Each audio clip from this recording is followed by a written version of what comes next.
Guys, आज हम लोग यहाँ पे डिस्कस करेंगे मैनेजमेंट ऑफ फाइनेंशियल सर्विसेज में यूनिट नंबर 3 में एक टॉपिक है फैक्टरिंग करके, इसको हम डिस्कस करेंगे।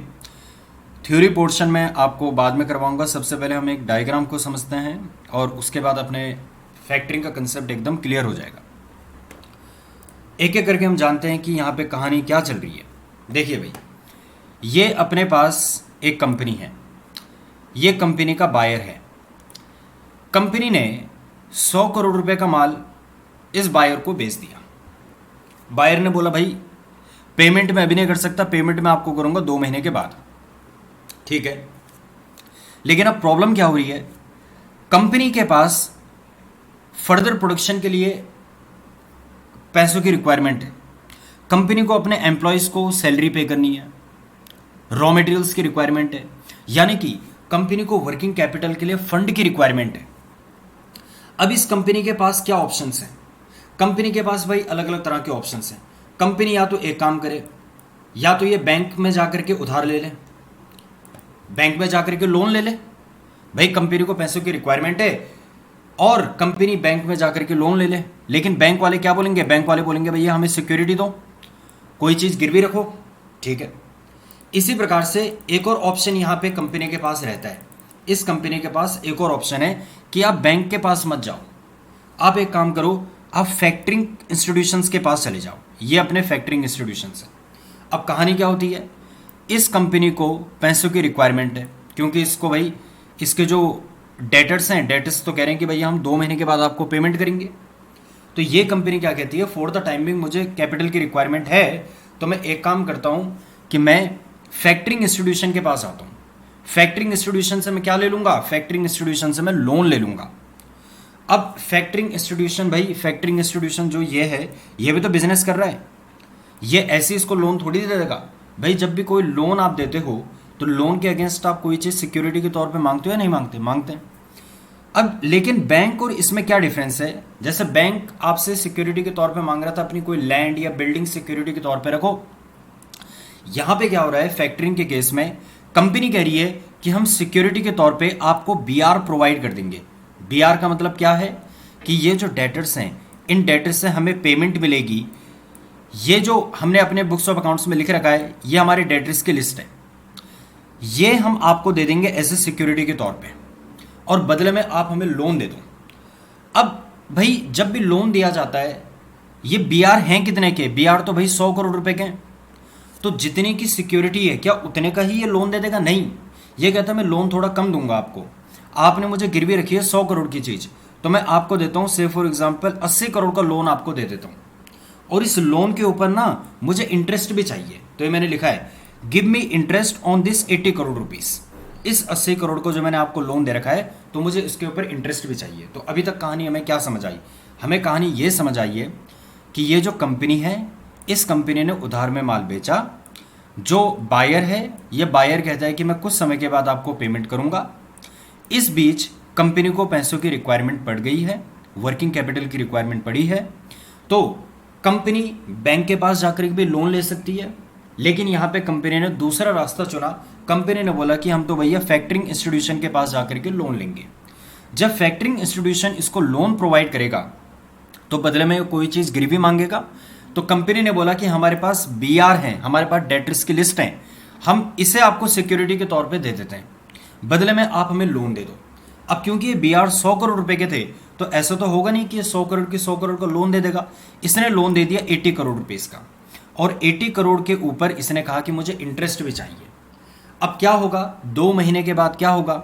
2 महीने के बाद ये जो बायर था ना, ये जो बायर है, ये 100 करोड़ रुपए पे कर देगा।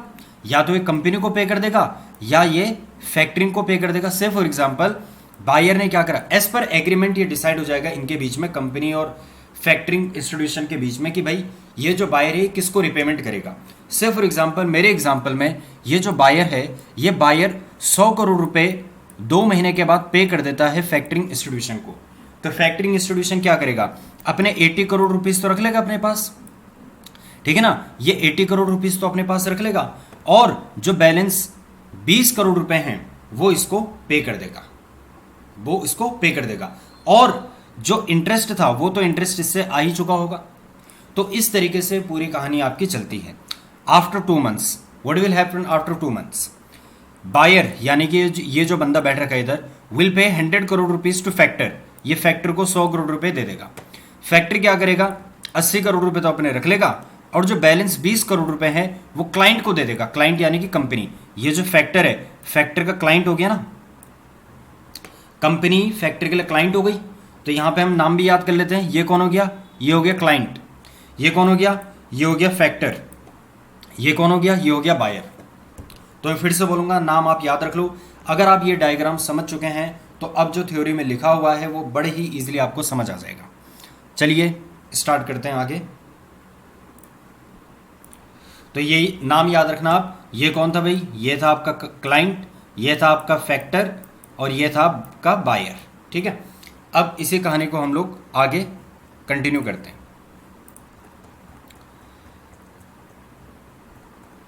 देखो भाई क्या कह रहे हैं, यहां पे कहता है factoring is a financial transaction where an entity sells its receivables to a third party called factor at discounted price. तो देखो क्या हो रहा है, फैक्टरिंग कह रहा है एक फाइनेंशियल ट्रांजेक्शन है। मैंने कहा ना फाइनेंशियल ट्रांजेक्शन कैसे, ये जो यहां पे क्लाइंट है, क्लाइंट फैक्टर को क्या कह रहा है, क्लाइंट फैक्टर को कह रहा है कि आप बीआर ले लो और बदले में मुझे आप 80 करोड़ रुपए दे दो, और ये बीआर कितने के हैं, 100 करोड़ रुपए के हैं, ये एज ए सिक्योरिटी। और फैक्टर क्या कहता है, मुझे तुम इंटरेस्ट भी प्रोवाइड करते रहना। ठीक है, तो इसी चीज को यहां पे पढ़ो क्या लिखा है, एक फाइनेंशियल ट्रांजेक्शन है, factoring is a financial transaction where an entity, entity यानी कि जो क्लाइंट है, जो कंपनी है, सेल्स इट्स रिसीवेबल्स, उसने अपने रिसीवेबल किसको दे दिए थे, फैक्टरिंग को या फैक्टर को, टू अ थर्ड पार्टी, वो थर्ड पार्टी कौन है, फैक्टर, एट ए डिस्काउंटेड प्राइस, एट ए डिस्काउंटेड प्राइस। अब ये जो अरेंजमेंट चलते हैं ना, ये अलग अलग तरीके से हो सकते हैं। जैसे यहां पे तो मैंने आपको लोन वाला तरीका आपको बताया था, एक और तरीका ये हो सकता है, इस तरीके में क्या होगा, इस तरीके में ये जो कंपनी है, ये कंपनी फैक्टर को बोलेगा देखो इससे मुझे 100 करोड़ रुपए मिलने हैं।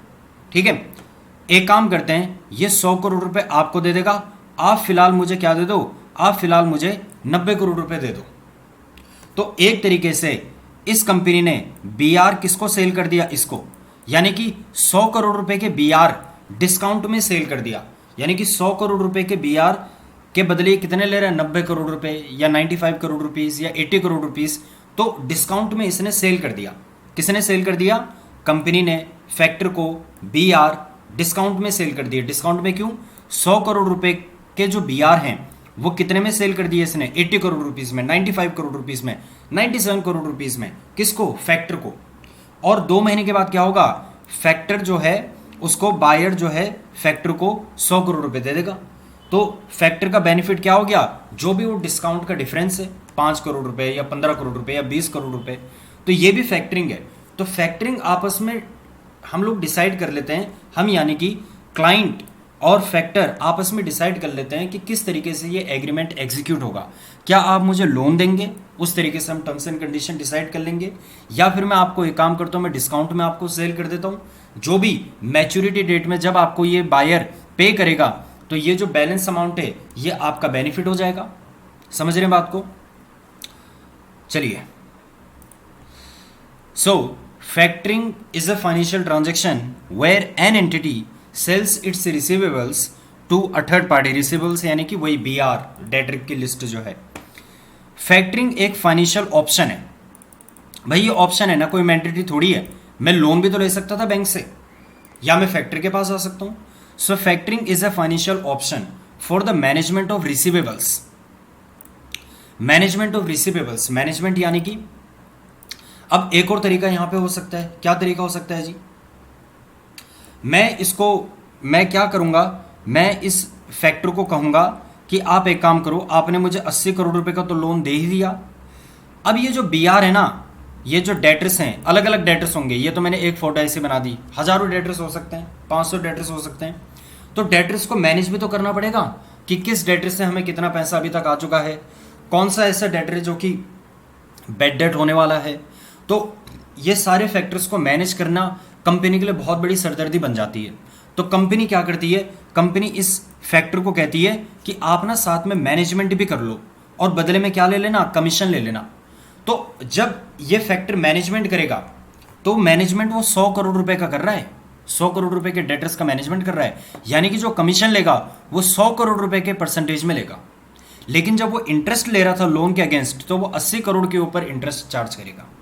तो मेरी बात को समझना आप, अलग अलग तरीके से अपने एग्रीमेंट यहाँ पे चलते रहते हैं फैक्टर और क्लाइंट के बीच में, ठीक है।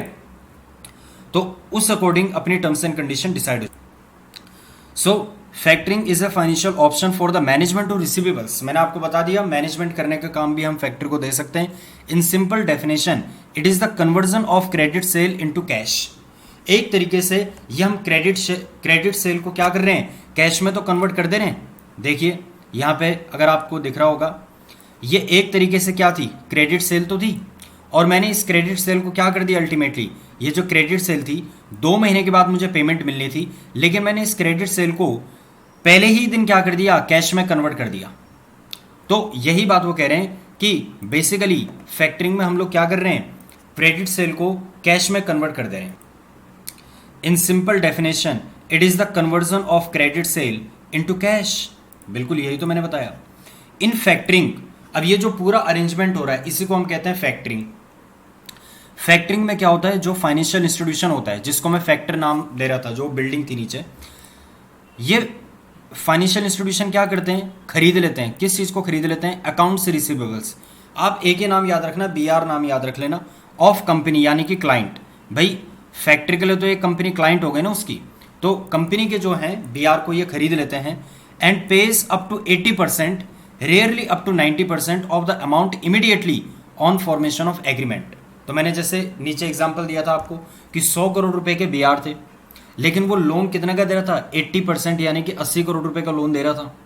तो यही बात वो कह रहे हैं कि भाई जनरली फैक्टरिंग में क्या होता है, जो भी अपने फैक्टर होते हैं वो 80% या बहुत कम केसेस में 90% तक आपको दे देते हैं। 90% वो कब देंगे, जब फैक्टर को लगेगा कि भाई जो इस कंपनी के डेटर्स हैं, BR हैं, वो उनकी क्रेडिट वर्दीनेस बहुत ज़्यादा है, यानी कि ऐसे डेटर्स हैं जिनसे हमें पैसे मिलने की उम्मीद ज़्यादा है, रिस्क हमारा कम है, तो चलो ठीक है मैं 90% इसको दे देता हूँ, वैसे भी मुझे कल को 100% तो मिलने वाला है।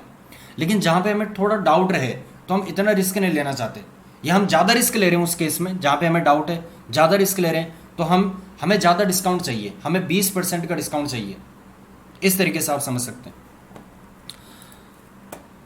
फिर कह रहा है factoring company pays. Factoring company मैंने आपको बताया था कि जो बैलेंस 20 करोड़ रुपए हैं वो बाद में किसको दे देगा, बाद में कंपनी को दे देगा। अगर आपको यहाँ पे याद हो, मैंने आपको यही तो बताया था कि 2 महीने के बाद क्या होगा, फैक्टर अपने 80 करोड़ रुपए रख लेगा, ठीक है, factory will retain 80 crore rupees, और जो 20 करोड़ रुपए हैं वो क्लाइंट को दे देगा। तो अल्टीमेटली क्लाइंट के पास क्या हो गए, पहले फैक्टर ने 80 करोड़ रुपए तो दे ही दिए थे, और बाद में जो बैलेंस 20 करोड़ रुपए हैं वो भी दे दिए, यानी कि 80% पहले दे दिया था और बाद में 20% और दे दिया। और फिर आप पूछेंगे फैक्टर का बेनिफिट क्या हुआ। फैक्टर को अगर लोन वाले तरीके से एग्रीमेंट हो रखा है तो फैक्टर को इस 80 करोड़ रुपए के ऊपर इंटरेस्ट मिल रहा होगा, और अगर डिस्काउंट वाले तरीके से होगा तो डिस्काउंट वाले तरीके में क्या होता है, वो जो डिफरेंस अमाउंट होता है वो फैक्टर को मिल जाता है, ठीक है। तो ये यहाँ पे फैक्टर का बेनिफिट हो जाता है। कंपनी को क्या बेनिफिट होता है, कंपनी को ये बेनिफिट होता है कि उसकी वर्किंग कैपिटल की जो रिक्वायरमेंट है, जो उसका कैश फ्लो है, वो एडवर्सली अफेक्ट नहीं होता। उसको 2 महीने का वेट नहीं करना, उसके पास अभी फंड आ चुका है, अब वो अपनी फर्दर प्रोडक्शन कर सकता है, अपना बिजनेस कंटिन्यू कर सकता है। तो ये भी यानी कि यहाँ पे कंपनी का भी बेनिफिट हो जाता है। और क्या बेनिफिट होता है कंपनी का, कंपनी को कोई फिजिकल सिक्योरिटी नहीं देनी पड़ी, जो डेटर की लिस्ट थी वही उठा करके इसको दे दिया, फैक्टर को दे दिया, ठीक है ना। तो यहां तक आपको बात समझ आ चुकी है। कलेक्शन ऑफ डेट, वो जो बायर था जिसको हमने 100 करोड़ रुपए दे रखे थे उधार में, मतलब 100 करोड़ रुपए का माल जिसको हमने दे रखा है, कलेक्शन ऑफ डेट यानी कि जो 100 करोड़ रुपए की कलेक्शन है फ्रॉम द कस्टमर, यानी कि जो buyer, is done either by the factor, या तो फैक्टर कर लेगा, और बाय क्लाइंट, या फिर वो क्लाइंट कर लेगा, depend upon the type of factoring. वो डिपेंड करता है कि किस तरीके का हमारा फैक्टरिंग एग्रीमेंट है क्लाइंट और फैक्टर के बीच में, ठीक है, अगर एग्रीमेंट भी लिख रखा है कि फैक्टर आप ही जाकर के कलेक्ट कर लेना, वसूली कर लेना, तो फैक्टर कर लेगा, नहीं तो कंपनी कर लेगी। The account receivable in factoring can either be for a product और सर्विसेज। तो ये सिंपल सी बात है भाई, मैं जो कस्टमर को बेच रहा हूँ, जो मेरा बायर है, हो सकता मैं उसको गुड्स दे रहा हूँ, हो सकता मैं उसको सर्विसेज दे रहा हूँ, तो किसी भी चीज़ मतलब कुछ भी बेच सकता हूँ मैं। कहने का क्या मतलब है, कहने का मतलब है कि भाई ये जो बायर दिख रहा है, इसको हो सकता मैंने गुड्स दी हो सकता मैंने सर्विस दी हो, तो ये तो सेल्फ अंडरस्टूड बात है ना, इसको कौन सा समझाने वाली बात है इसमें। तो इतनी बात आपको समझ आ चुकी कि फैक्टरिंग बेसिकली है क्या। अगर मैं आपसे पूछूं कि फैक्टरिंग में कितनी पार्टीज हैं, तो सेलर, बायर और फैक्टर। क्या मुझे समझाने की जरूरत है? नहीं। क्या हो गया? चलो छोड़ो यार। ठीक है, तो सेलर, बायर और फैक्टर। सेलर यानी कि जो कंपनी है, जो क्लाइंट है, ठीक है ना। तो देखो लिख रखा है यार यहाँ पे, who has produce the goods और services and raised the invoice, the consumer of the goods और services, the financial institution that advances portion of the fund to the seller. ठीक है, नाउ प्रोसेस ऑफ फैक्टरिंग, ये भी आपको मैं बता चुका हूँ, यही तो मैंने नीचे डायग्राम में बनाया था, लेकिन एग्जाम में आपको वो वाला डायग्राम नहीं बनाना, एग्जाम में आपको ये वाला डायग्राम बनाना है।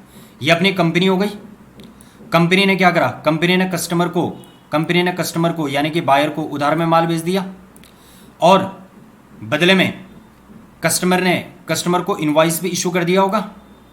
अरे भाई जब तुम माल बेचोगे तो इनवॉइस इशू करोगे ना, ठीक है। अब कंपनी को यानी कि जो कंपनी है, कंपनी को फंड की रिक्वायरमेंट है। ये जो कस्टमर है तो कुछ महीने के बाद, 2 महीने 3 महीने हो सकता है साल भर, उसके बाद हमें पेमेंट करेगा। अब इस बीच में मुझे पैसों की रिक्वायरमेंट पड़ गई, तो मैं क्या करूँगा, मैं फैक्ट्री के पास जाऊँगा, मैं फैक्ट्री को क्या कर दूंगा, इनवॉइस की कॉपी सबमिट कर दूंगा। इनवॉइस लिख सकते हो आप, बीआर लिख सकते हो आप, बीआर की लिस्ट में सबमिट कर दूंगा। अब फैक्ट्री क्या करेगा बताइए, फैक्ट्री क्या करेगा, फैक्ट्री मुझे क्या कर देगा, पे अप टू 80% इनिशियली, जैसे मैंने नीचे आपको बताया था 80%, या रेयरली केसेस में 90%। अब 2 महीने के बाद या हो सकता है 3 महीने के बाद, जैसे भी कस्टमर ने हमें बताया होगा कि मैं कब आपकी पेमेंट करूंगा, अब कस्टमर को हम क्या बोल देंगे कि भाई साहब आप एक काम करो, जो आप अमाउंट है ना वो किसको आप पे कर दो, फैक्टर को पे कर दो। फैक्टर को जब यहाँ से मान लेते हैं, हमारे एग्जांपल में कंटिन्यू चलते हैं, 100 करोड़ रुपए फैक्टर को यहाँ से आ गए, तो 100 करोड़ रुपए में क्या कर देगा फैक्ट्री क्या कर देगा, फैक्टर जो 80% यानी कि 80 करोड़ रुपए तो वो मुझे ऑलरेडी दे चुका था अपनी पॉकेट से, तो 80 करोड़ रुपए तो वो अपने पास रख लेगा अपने, और जो बैलेंस 20 करोड़ रुपए हैं वो मुझे दे देगा। आप बोलेंगे फैक्टर का क्या बेनिफिट हुआ, अरे भाई जो मुझे 80 करोड़ रुपए इनिशियली दिए थे उसके ऊपर उसने मुझसे इंटरेस्ट चार्ज कर लिया होगा। इसके अलावा जो ये बीआर की कॉपी मैंने उसको दी है, बीआर की पूरी लिस्ट दी है, फैक्टर क्या करेगा, फैक्टर उस बीआर को मैनेज करेगा, उन डेटर्स को मैनेज करेगा, ठीक है, तो उसके ऊपर वो कमीशन भी चार्ज करेगा मैनेजमेंट के अगेंस्ट। तो ये फैक्टरिंग में ये फैक्टर का बेनिफिट हो जाता है। क्लाइंट का बेनिफिट क्या हुआ, क्लाइंट का बेनिफिट ये हो गया कि उसको भाई टाइम से अपना पैसा मिल गया, उसने जल्दी से अपना क्रेडिट सेल को कैश में कन्वर्ट कर लिया, उसको बैड डेट वगैरह का कोई नुकसान वगैरह के झेलने का डर नहीं है, ठीक है, उसे पेमेंट अपनी टाइम पे मिल गई। तो देखो यही मैंने यहाँ पे सब लिखा हुआ है कि सेलर को क्या एडवांटेजेस हैं। ये नाम में कंफ्यूज मत होना, यहाँ पे क्लाइंट है तो ये क्लाइंट को ही हम सेलर कह रहे हैं। अगर आपको स्टोरी पता लग चुकी है तो अब आपको समझ आ चुका है कि सेलर कहाँ पे यूज हो रहा है, क्लाइंट कहाँ पे यूज हो रहा है। आप कुछ भी यूज कर सकते हैं, no problem. Advantages to seller या एडवांटेजेस टू क्लाइंट या एडवांटेजेस टू कंपनी या advantages to company taking the factoring facility, कुछ भी लिख सकते हैं आप। तो जो सेलर है यानी कि जो कंपनी है, company gets fund immediately after the sale is effected. भाई कंपनी को तो अपना पैसा मिल जा रहा है ना जैसे वो सेल कर रही है। And on presentation of the accepted sales invoice and promissory note, आप सिंपली बीआर लिख सकते हैं कि भाई क्लाइंट, आप नाम में कंफ्यूज मत होना कि कहाँ पे मैं इनवॉइस लिखूं, कहाँ पे मैं प्रोमिसरी नोट लिखूं। आप सिंपली लिख लेना कि क्लाइंट को क्या बेनिफिट होता है, सेलर को क्या बेनिफिट होता है कि जैसे उसने उधार सेल करी उसके इमीडिएटली बाद उसको पैसा मिल सकता है फैक्टर से, ठीक है, और फैक्टर को वो क्या कर देता है, फैक्टर को वो बीआर इशू कर देता है। क्यों कर देता है भाई, फैक्टर को भी तो सिक्योरिटी चाहिए, तो सिक्योरिटी के तौर पे वो बीआर इशू कर देता है। Major part of paper work, जो पेपर वर्क होता है ना, एंड कॉरस्पॉन्डेंस मतलब डेटर वगैरह से बात करना कि सर पेमेंट कर दो, ड्यू डेट आ चुकी है, अलग अलग तरह के हमारे डेटर्स होंगे, ठीक है।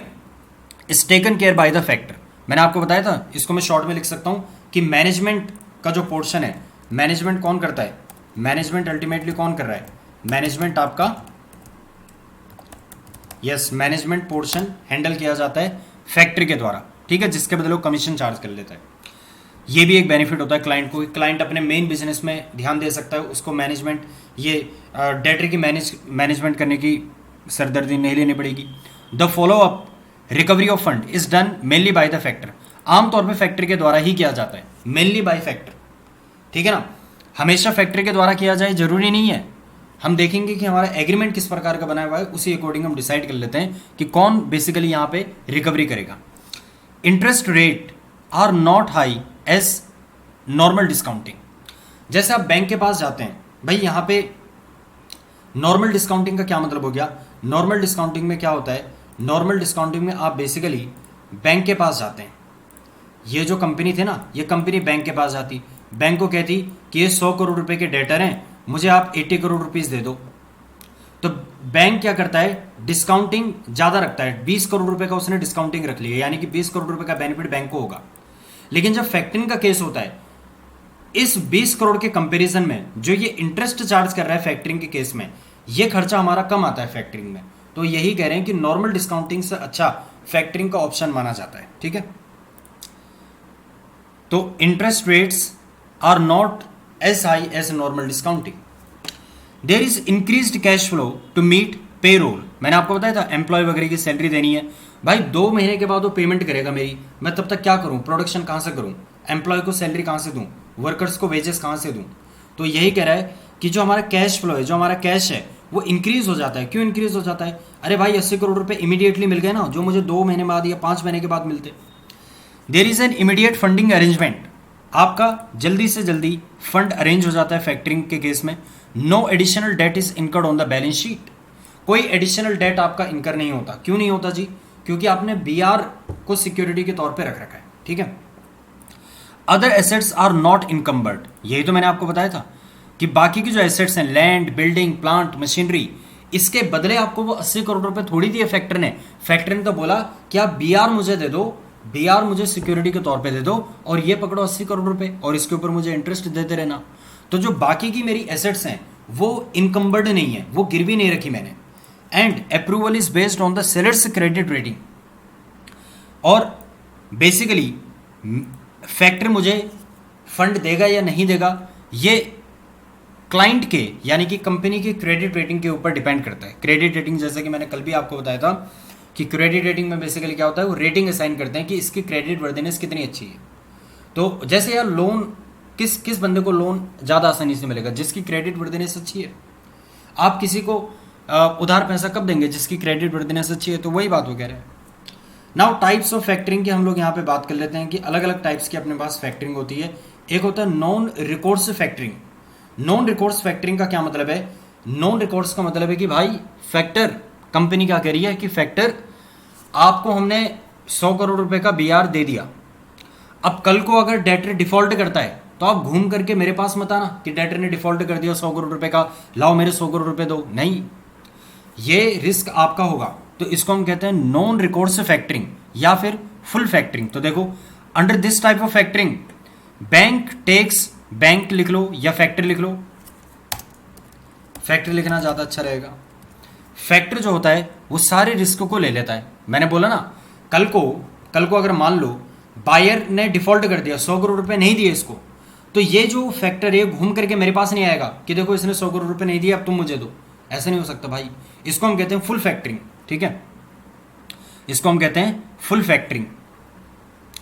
रिकोर्स फैक्टरिंग में क्या होगा कि कल को अगर बायर डिफॉल्ट कर देता है तो आप घूम करके मेरे पास आ जाना, ठीक है, मेरा भी यहां पे रिस्क रहेगा। Under this type of factoring bank यानी कि जो फैक्टर है purchases the receivable on the condition, एक कंडीशन है सर, क्या, अगर कोई लॉस होता है बैड डेट के कारण, बैड डेट मतलब डेटर ने पैसा नहीं दिया, will borne by the company which has taken, यानी कि जो लॉस है वो आपको बियर करना पड़ेगा। मुझे तो भैया कल को 2 महीने के बाद अगर वहां से मुझे पेमेंट नहीं आती तो मुझे मेरे 100 करोड़ रुपए तो चाहिए, मुझे 80 करोड़ रुपए मेरे चाहिए वापस। मैच्योरिटी फैक्टरिंग, अब ये क्या चीज़ है, under this type of factoring जो फैक्टर है, factor doesn't give any advance to the company, rather bank collects it from customer and pay. देखो मैच्योरिटी फैक्टरिंग में क्या हो रहा है, मैं आपको बता देता हूँ। मैच्योरिटी फैक्टरिंग में ये हो रहा है कि जो ये कंपनी है, फैक्टर कंपनी को कह रहा है कि मैं आपको ना 80 करोड़ रुपए नहीं देता, मैं काम करता हूँ, मैं आपके लिए वसूली करता हूँ, और जब ये मुझे 100 करोड़ रुपए दे देगा मैं आपको 100 करोड़ रुपए दे दूंगा और बदले में मैं आपसे कुछ कमीशन वगैरह चार्ज कर लूंगा। इसको हम कहते हैं मैच्योरिटी फैक्टरिंग। कि मैच्योरिटी यानी कि जब ये 100 करोड़ रुपए मैच्योर हो जाएंगे, जब 100 करोड़ रुपए मुझे मिल जाएंगे तो मैं आपको दे दूंगा और इसके बदले में आपसे क्या लूंगा, कमीशन लूंगा, क्योंकि मैंने आपके लिए रिकवरी की है। तो इसको हम कहते हैं मैच्योरिटी फैक्टरिंग। देखो under this type of factoring bank doesn't, यानी कि जो फैक्टर है, doesn't give any advance to the company, वो कोई एडवांस नहीं दे रहा, वो कोई लोन नहीं दे रहा, 80 करोड़ रुपए नहीं दे रहा कंपनी को। रादर जो फैक्टर है वो कलेक्ट करता है कस्टमर से, यानी कि जो बायर है, and pays to the company, और फिर वो कंपनी को देता है इधर on the date of collection from the customer और on the guaranteed payment date. या तो जो जिस दिन हमें पेमेंट मिल गई, यानी कि जिस दिन, अरे भाई जिस दिन फैक्टर को पेमेंट मिल जाएगी उस दिन इसको दे देंगे, या फिर हम दोनों के बीच में जो भी एग्रीमेंट हो रखा है उस दिन मैं आपको दे दूंगा। मान लेते हैं कि एग्रीमेंट हो चुका है कि चलो ठीक है, एग्रीमेंट हो चुका है कि मैं 15 दिन के बाद आपको दे दूंगा। अब हो सकता है कि 15 दिन के अंदर अंदर यहाँ से रिकवरी हो जाए, या हो सकता है 15 दिन के अंदर रिकवरी नहीं हुई तो भी मैं आपको दे दूंगा, और जब भी इससे रिकवरी होगी तो मैं अपने पास रख लूंगा। तो यही कह रहे हैं कि भाई जो भी अपने बीच में डेट डिसाइड हो रही है उस अकॉर्डिंग हम ये चीज़ यहाँ पे फैक्टरिंग कर लेंगे। नाउ एडवांस फैक्टरिंग में, एडवांस फैक्टरिंग जो अभी तक मैंने आपको बताया फैक्टरिंग का क्या मतलब होता है, यही तो एडवांस फैक्टरिंग है बेसिकली। एडवांस फैक्टरिंग का मतलब क्या हो रहा है कि जिसमें फैक्टर आपको एडवांस दे देगा, लोन दे देगा। Under advance factoring arrangement factor provide advance, यानी कि आपको लोन दे देता है, लोन प्रोवाइड कर देता है अगेंस्ट अनकलेक्टेड और नॉन ड्यू रिसीवेबल, यानी कि भाई ऐसे दे दिया आपको लोन, बदले में बीआर तो लिया उसने, यस। अनडिस्क्लोज्ड फैक्टरिंग क्या होता है, अनडिस्क्लोज्ड फैक्टरिंग का मतलब होता है कि जब फैक्टर इस बायर से वसूली करने के लिए जाएगा तो बायर को ये नहीं बताएगा कि मैं फैक्टर हूं, बायर को ये बताएगा कि मैं इसी कंपनी का बंदा हूं और इस कंपनी के बिहाफ में मैं आ रखा हूं, या कंपनी की तरफ से मैं आ रखा हूं। इसको हम कहते हैं अनडिस्क्लोज्ड फैक्टरिंग। ऐसा क्यों होता है, कई बार फिर बायर को लगता है कि यार कंपनी तो वसूली करवा रही है, या कई बार होता है बायर फिर इन लोगों को लाइटली लेता है।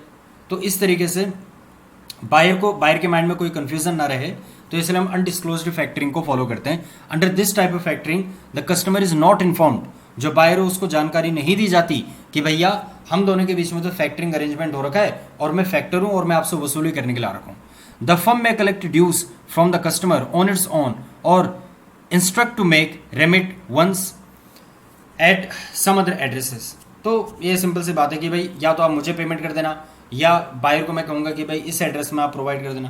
तो ये सिंपल सी बात है। इनवॉइस डिस्काउंटिंग, ये मैंने आपको बताया था।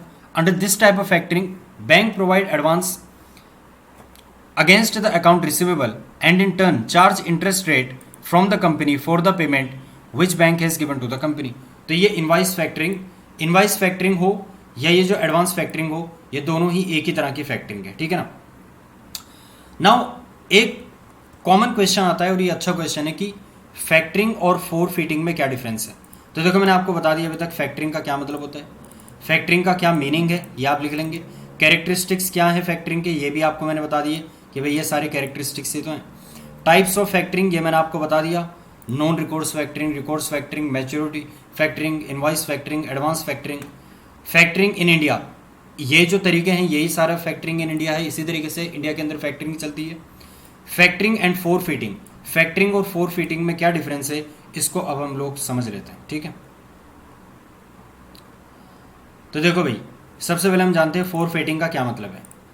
अगर मैं सिंपल एक शब्द में बोलूं या एक फ्रेज में बोलने की कोशिश करूं कि फैक्टरिंग और फोरफिटिंग में क्या डिफरेंस है, तो फैक्टरिंग तब होता है मेनली जब क्लाइंट और फैक्टर दोनों इंडिया के हैं, और जब इंडिया के बाहर के हैं यानी कि जहां पे इंटरनेशनल ट्रांजैक्शन इन्वॉल्व होती है तो वहां पे इस प्रोसेस को हम फोरफिटिंग का नाम दे देते हैं। तो देखो क्या कह रहा है, forfaiting refers to financing of receivables pertaining to international trade. तो इंटरनेशनल ट्रेड जब होता है यानी कि जो हमारा कस्टमर है, कस्टमर मान लो अमेरिका का है, कंपनी मान लो इंडिया की है, तो इस केस में हम इस अरेंजमेंट को फैक्टरिंग ना बोल करके फोरफेटिंग का नाम देंगे। ठीक है। While factoring focuses on account receivable, forfaiting also covers negotiable instruments such as promissory note and bills of exchange. तो एक बार समझ लेते हैं कि प्रोमिसरी नोट और बिल्स ऑफ एक्सचेंज में क्या डिफरेंस है। छोटा सा डिफरेंस है। जैसे मान लो ये रहा बायर, ये रहा सेलर। ठीक है, ये रहा बायर, ये रहा सेलर। सेलर ने उधार में माल बेचा। अब बायर प्रोमिस कर रहा है मुझे कि सर मैं आपकी पेमेंट कर दूंगा 2 महीने के बाद। तो इस सिचुएशन में क्या हो रहा है, बायर मुझे प्रोमिसरी नोट बना करके दे रहा है। एक और सिचुएशन लेते हैं, ये रहा बायर, ये रहा सेलर। सेलर ने उधार में माल बेचा। अब सेलर एक बिल्स ऑफ एक्सचेंज बना रहा है और सेलर कह रहा है कि भाई देखो मैंने बिल्स ऑफ एक्सचेंज बना दिया, इसमें सिग्नेचर करो। और इसमें सिग्नेचर करने का मतलब है कि आप प्रॉमिस कर रहे हैं कि आप मुझे 2 महीने के बाद पेमेंट करेंगे या 4 महीने के बाद पेमेंट करेंगे, एज द केस में भी। तो इसे हम कहते हैं बिल्स ऑफ एक्सचेंज। यानी कि बिल्स ऑफ एक्सचेंज कौन बनाता है, सेलर, और प्रोमिसरी नोट कौन बनाता है, बायर। तो इसको हम कहते हैं नेगोशिएबल इंस्ट्रूमेंट। Negotiable instrument.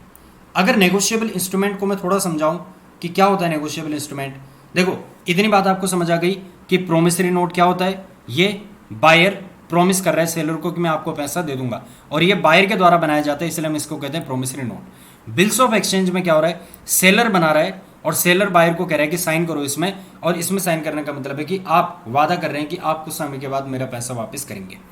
और इन्हीं चीज़ों को हम नाम दे देते हैं नेगोशिएबल इंस्ट्रूमेंट। नेगोशिएबल का मतलब होता है ट्रांसफरेबल, और इंस्ट्रूमेंट का क्या मतलब होता है, इंस्ट्रूमेंट का मतलब होता है कोई भी डॉक्यूमेंट जो एक पार्टी को राइट देता है पेमेंट रिसीव करने का। जैसे अगर मैं चेक की बात करूं, चेक, तो चेक एक इंस्ट्रूमेंट है। अगर मैंने चेक लिख करके आपको दे दिया तो मैंने यानी कि आई, मैंने आपको यानी कि यू, मैंने आपको चेक लिख करके दिया। मैंने क्या बोला, इंस्ट्रूमेंट एक ऐसा डॉक्यूमेंट होता है जो एक पार्टी को राइट देता है अमाउंट रिसीव करने का। तो बताओ चेक भी तो एक इंस्ट्रूमेंट हो गया। क्यों, चेक आपको राइट दे रहा है, इसमें जो मैंने 10,000 रुपये लिखे हैं इस अमाउंट को रिसीव करने का, यह आपका राइट हो चुका है। तो चेक एक इंस्ट्रूमेंट है और ये नेगोशिएबल इंस्ट्रूमेंट है। चेक को मैं ट्रांसफर भी कर सकता हूँ किसी दूसरे पार्टी को। ठीक है, इसी प्रकार से प्रोमिसरी नोट और बिल्स ऑफ एक्सचेंज भी क्या है, नेगोशिएबल इंस्ट्रूमेंट है। क्यों है, क्योंकि अभी मैंने आपको बताया ना, एक पार्टी को अधिकार दे देते हैं। अब जैसे यहाँ पे था बायर और सेलर, अगर प्रोमिसरी नोट बायर ने बना दिया तो प्रोमिसरी नोट सेलर को राइट दे रहा है अमाउंट रिसीव करने का इस बायर से। In the same way bills of exchange जो सेलर ने बनाया था वो सेलर को राइट दे रहा है बायर से अमाउंट रिसीव करने का।